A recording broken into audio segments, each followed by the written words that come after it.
Children should do sport, and that's my personal opinion. However, it is founded on good knowledge and experience. Knowledge because I'm an exercise professional with a master's degree in exercise science and a sports scientist. So I know the research. I'm going to share a bit of that with you later on in the session. But also, because I've been a kid, I don't look it and I still have the attitude of a kid, but I used to be a kid. Yes, I did, a long time ago. Well, going back, I'm 55 years of age now, and I'll give you a little bit of my history of how sport, and my sport, particularly martial arts, really helped me go from a very, shy kid with no confidence into a confident young man who's achieved many great things, to me anyway, in my journey, in my life. I was actually born in New Guinea, up there above Australia. It's a third world country, and had a very simple upbringing. Schooling was always a little bit behind the 8 ball up there, but I enjoyed a very active life in the outdoors. And when I came down to Australia at age around about 10 years of age, I was sort of, thrown into the Australian culture. The schooling system was far more advanced, and all of a sudden I was way behind. And that really brought my confidence way down to its lowest level. So much so I had a quite significant speech impediment, means I could barely put 2 words together. I used to stutter, and I'm not exaggerating, that's how bad it was. Therefore, I said nothing, and I went internal, and my self-confidence came down, my self-esteem came down, and I was the dummy in the class. I went to grade 4. I remember my first spellathon. I got like 5 out of the 100 words right, the 95 I got wrong, and now I'm officially the dummy. So much so, they kept me behind in school grade. Now I go into the new year, and all the kids go, oh, here's the dummy who got kept behind. So I was labelled the dummy. A dummy because I couldn't speak. And when I did try, I stuttered or I said nothing, and my school marks in grade 4 were D's. Back then it was A, B, C, D. D is the lowest you could get, A is the highest you get. So I was at the bottom half of the class that made the top half possible, but I was at the very bottom that made the top possible. Now this is quite a challenge as a young kid. Where do I go from here? I'm drowning in low self-esteem, low confidence. And I'm getting in a lot of fights as well because kids were picking on me. Therefore, the only way I could express myself is fighting. And so I was always being bullied on the playground. I always fought back. And then I got introduced to martial arts. At that time, my parents were sending me to special therapy. Now I'm classified as the special therapy kid. He's the special kid who has to leave school I always remember, at around about 2 p.m. on Tuesdays afternoons to go and get special therapy, a speech therapist, and or get me doing all this weird stuff. None of it worked. But I took up martial arts, and my first was judo. And that way I could express myself physical, and in a very physical way. What's really interesting is I realised I was actually quite good at it because it didn't require me to speak, it just required me to take action and to follow a process to get an outcome. And I found that really simple. Follow the process, get the outcome. Do this, do this, do that, throw someone. Do this, do that, armbar them or hold them down. And I really, really loved that. And I got really good at judo. And then I started taking up other sports like Australian football rules or AFL, and I found I was really good at that. And all of a sudden I was at the top of my sporting and the top of my judo, and I was really good at cricket and all those physical things. That really gave me the confidence that started to transfer into my own self-confidence and into my schooling. So what happened over many, many years as I was physically training and getting fitter and stronger, when I was around about 12 years of age, I remember coming across these springs. Those used to be springs to build muscle. So I was doing these isometric training exercises and spring exercises to build up my muscle. And what that did is build up my confidence. And it made me better in my sport, got less injured in my sport, and what happened is my school grades started going up as well because I became more confident. As I kept going, my speech impediment, my stuttering started to disappear over time. My school grades went up. So in grade 4 I was getting D's, grade 5 I was getting C's, grade 6 I was getting B's, and grade 7 I was getting A's that laid down a great platform. And by the time I was in grade 7, I was at the top of my martial arts. So I took up Taekwondo as well, and I became really good at that. So all of a sudden, the physical expression and the fundamentals of sport and the martial arts and the discipline and the courtesy and the respect and the humility and all those principles around that. And in sport, the teamwork and the collective cooperation with other kids, all of that sort of added to the mix. That didn't just wasn't just restricted in sport, but transpired into lots of other areas of my life, including my academia. So, from there, that created a great springboard for me to springboard my academic levels of education. I've got a master's degree now. My success in business, my success in sport, my success in my career, my success in my life in general. And I contribute that, a large part of that, to all the fundamental principles and philosophies that I learned going through sport. And obviously in my sport, martial arts, but I also did rugby union, I did cricket, I did AFL, I played soccer, and all those other sports that added to the mix. And it built up my body, it built up my physicality, it built up my confidence, it stimulated my brain, I got better at school, and all of a sudden everything changed. And the other great thing about sport with kids is that it teaches the lessons of life. You know, you don't always win, and if you don't win, then you have to go back to training to get better, to improve, to win if you want to win. It's life is like that. You're not always going to win. A lot of the time you have to miss many times or fail many times before you actually succeed. And that's the great lessons that sport taught me as a young kid into an adolescent, into the teenagers, and into a young man. And now, hey, people call me the old man, but in heart, I'm still a young man in spirit. So I personally experienced all of those magnificent changes, but I didn't know the physiology or the psychology of why that happens. And we now know that physical activity and sport is one of the best things, because it's not just physical activity, it brings in the mix all the other things of communication and teamwork and goal achieving and winning and losing and winning and not losing, winning and learning. As the great founder of Brazilian Jiu-Jitsu beautifully said, in Jiu-Jitsu there's no winning and losing, there's just winning and learning. And sport is like that. You know, you don't always win. Life, you don't always win. It doesn't matter whether you win or lose, it's what you do about it after that really counts. And look, I'm a multiple world champion of martial arts, and I've won many, many world titles. To this day, I've won 21 world titles. But people go, wow, you must win all the time. I said, no, I've lost heaps of times. But that's why I win, because I learn my lessons in the losses so I can apply to my next win. And that's the same. I did a master's degree. Wow, you must be really smart and really clever. No, I'm not. I'm still not naturally an academic. I'm not naturally a great athlete. But what I do is I apply those basic principles that I learned. Is number one, never give up, keep moving forward, keep pushing forward, because, you know, hard work will always beat talent when talent doesn't work. So I've learnt those things, particularly from martial arts, of that discipline and that respect and that humility and persistence and perseverance and that courtesy and all those great tenets and all those great values that martial art teaches you, and other sports do as well. The beautiful thing with martial arts is that you can do it forever. A lot of the sports, you can only do it for a limited time frame because your body tends to fall apart, particularly if you're playing sports such as rugby league or rugby union, or whether it be boxing. You tend to have a limited time span because they're quite physically brutal on the body, because they're very high performance sport. But martial arts, you can continue, and there are a lot of people who still continue their sport in the Masters Games, and I'm going to the Masters, the Pan Pacific Masters Games at the end of next year. And I'm going to be surrounded by thousands of people from, you know, their 30s and 40s and 50s and 60s and 70s and 80s and 90s.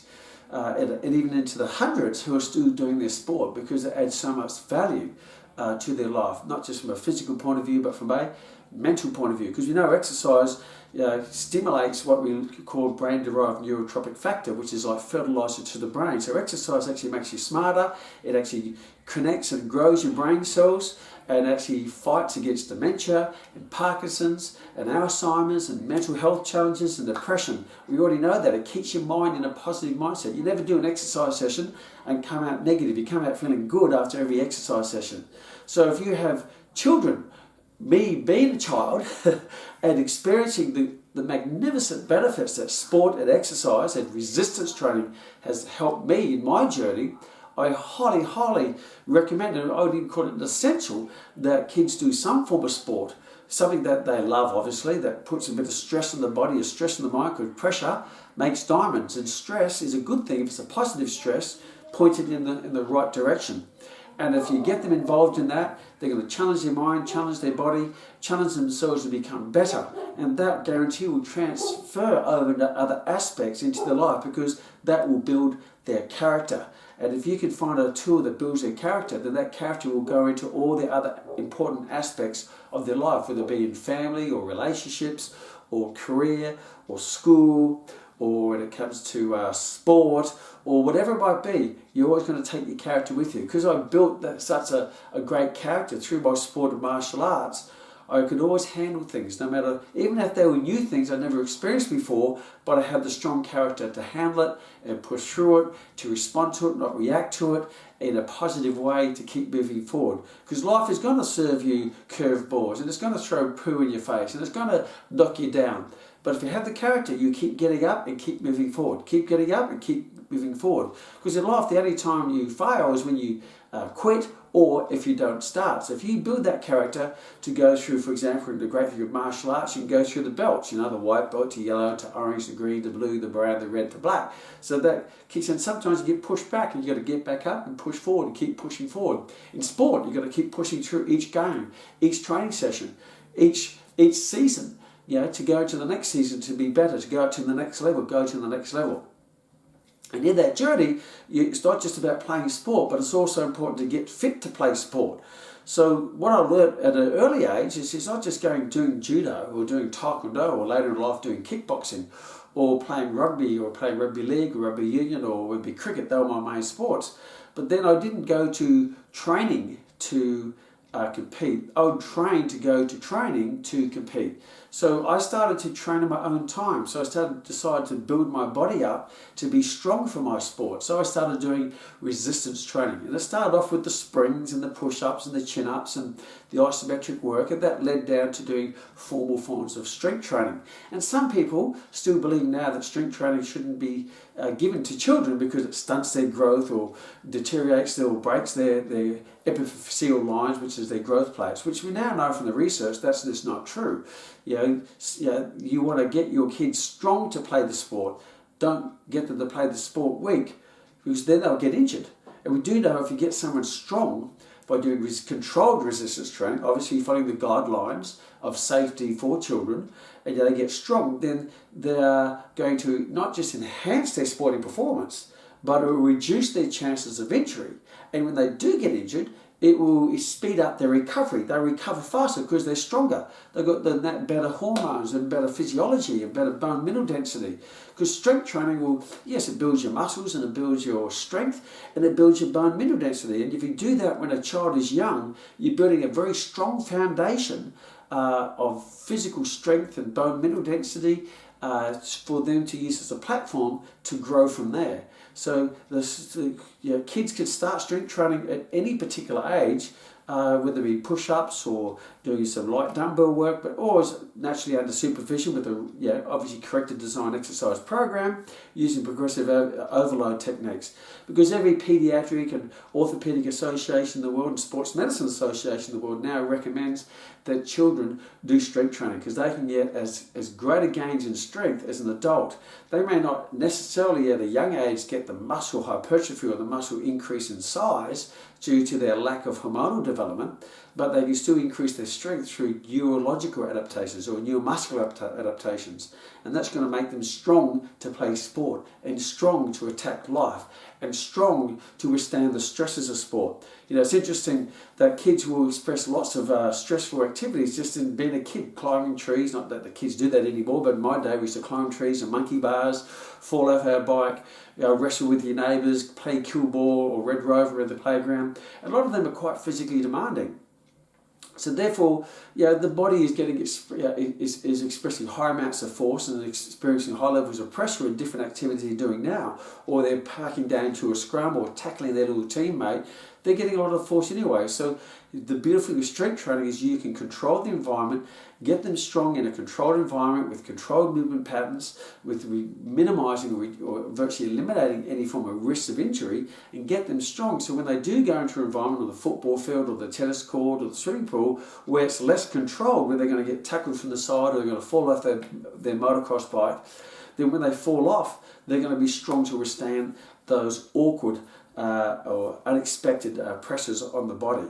And then they can also apply that strength and increase in performance to their sport, to run faster, to lift heavier, to tackle harder, to punch harder, jump higher, hit the ball harder, whatever it might be. Because I found there was a significant benefit for me when I started doing strength training, and there was significant transfer into my football, it transfer into my judo, and transfer into my taekwondo, and even to my cricket and bowling. I was strong, so I actually could bowl faster, I could tackle harder, I could punch harder, and I could withstand more pressures being placed on me.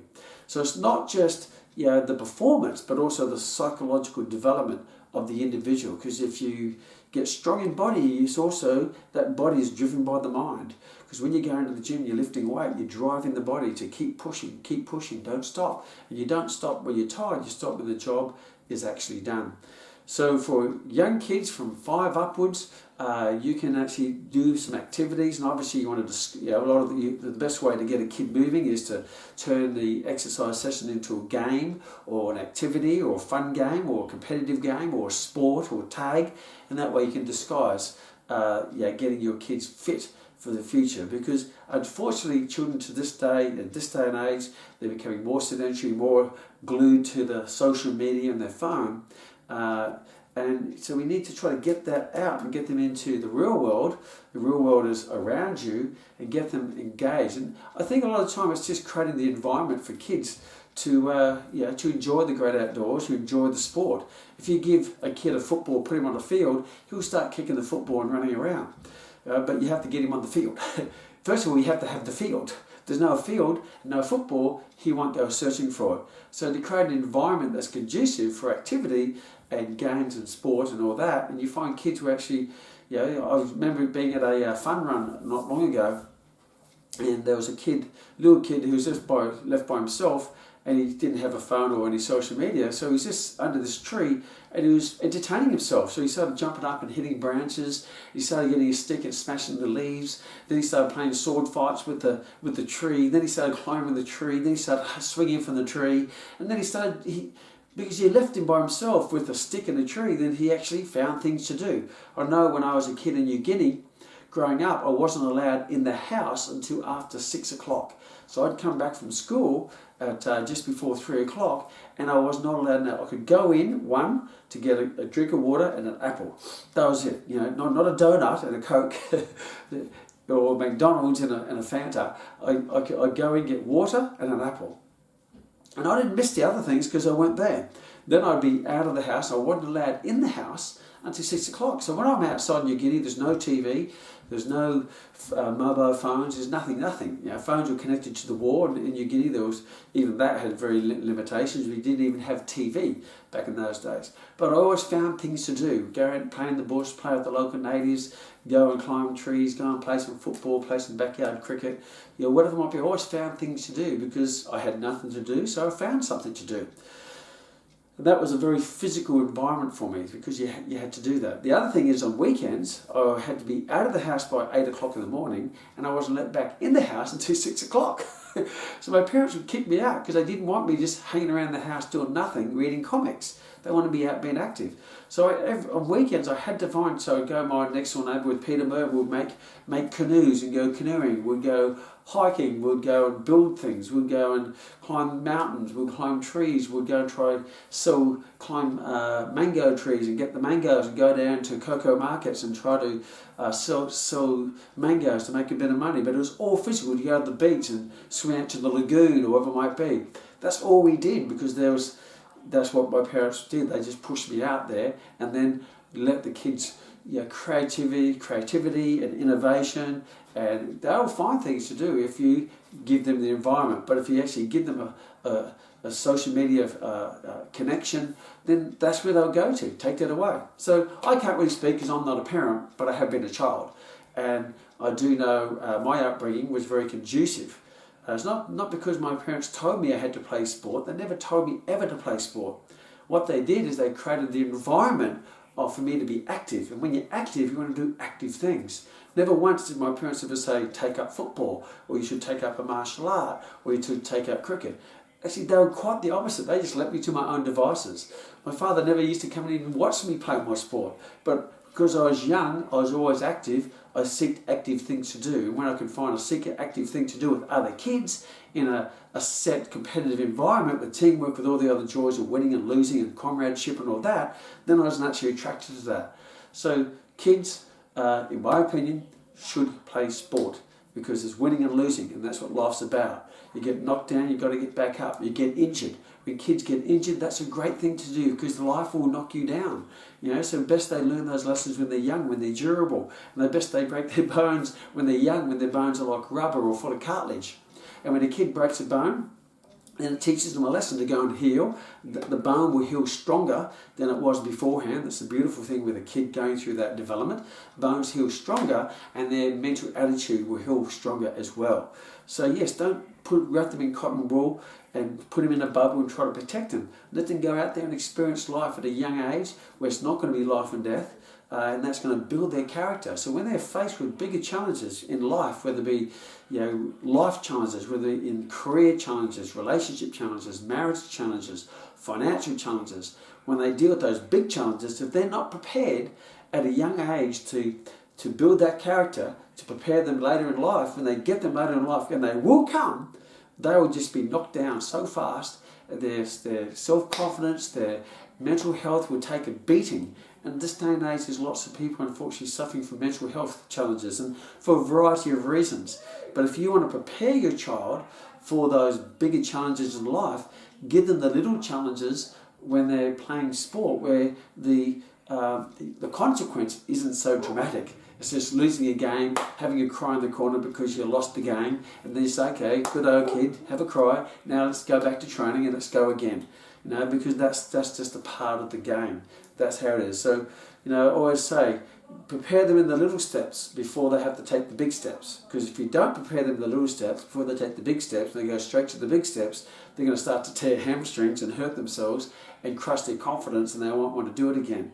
But if they do it down here, by the time they get up here, they know how to get back up and have another crack. Get back up and have another crack. Get back up and have another crack. Crack in a different way, with more confidence, with more knowledge, with more experience. And then they're going to become very successful in everything they do in their life. So sport is one of the best things you can do for your child. And obviously I'm very biased. I think martial arts is one of the greatest things that you can possibly do, because martial arts has so many other elements to it. It has has the art, it has obviously the combat sport, it has the discipline, it has the respect. Because when you develop a fighting art, the beautiful thing I've learned when I was young, I wanted to take up judo and martial arts so I could beat up all the people who used to tease me. And they didn't bully me, well they did try to bully me, but I just hit back. That didn't stop them, they just ganged up on me. So I thought, well, I'm going to have to learn how to fight so I can fight them all. And that was my approach. I want to learn to fight so I can fight them. And the funny thing is, as I got better at martial arts, and by age 13 I was winning national championships, and I was a black belt at 15, not a junior black belt. I actually graded with the adults. I was that good. They graded me with the men, because at 15 years of age they said, we're not going to give you a junior black belt because you're actually better than men. So by that time, when I did learn how to fight, and I developed the respect of the art of fighting and the respect of the skill that I developed, I respected myself, I respected the skill. So I learnt to fight, so then I could walk away from a fight. Isn't that interesting? So when I learnt to fight, I didn't need to fight anymore. And no one tended to pick on me because I wouldn't let them get to me. Because the old saying, in my day, sticks and stones may break my bones, but names will never hurt me. And I realised that when people were trying to bully me, that was just an expression of their own self-confidence or their own challenges, and they're just trying to build the confidence by bullying on someone. And it got to the stage where I didn't have to protect myself. I spent my time protecting the weak, because I believe that if you are strong, it is your responsibility to protect the weak. But you have to get yourself strong. And the best way to get yourself strong is to put your children into an environment that's conducive to controlled directional stress, with lots of lessons and character building elements to it, with all the other morals and values and the tenets that come with it, and that's going to develop that child. And yes, will they be knocked down? Yes, but they get back up, they move forward, get knocked back, get back up, move forward, get better and better. And you get them started young, then they're going to turn up to be very strong, high confident, caring, respectful, humble, courteous, successful adults, and then they'll pass that forward on to their children as well. So my sport now is martial arts. I've been doing it since I was 10 years of age, and I still compete to this day. And it brings joy to me when I go to a martial art tournament. I see kids all fighting on the mat in control with their pads and their headgear, and they're punching away. And people say, "Isn't that violence?" I says, "No, that's just life. You think that's violent? You wait till life hits them." There's a great old saying by Bill Gates: "If you think school was tough, you wait till you meet your first boss." Well, best start toughening up in that when you're young, and then you're going to be really tough as you get old, and you be tough where you won't have to use that toughness to abuse that toughness. You use that toughness to help other people to be tough, because with great power becomes great responsibility, as the Spider-Man movie says. So pass it on to your kids. And more kids get into sport, whether it be any sport whatsoever. Obviously I love martial arts. Pick a sport, pick a martial art that really lights your fire, that lightens you up, that energises you. First for me was judo, then taekwondo, then kickboxing, and now I still do all three of them, and also karate. But martial arts may not be your thing, it might be something else. Whatever it is, do something physical to build your body and your mind and your character.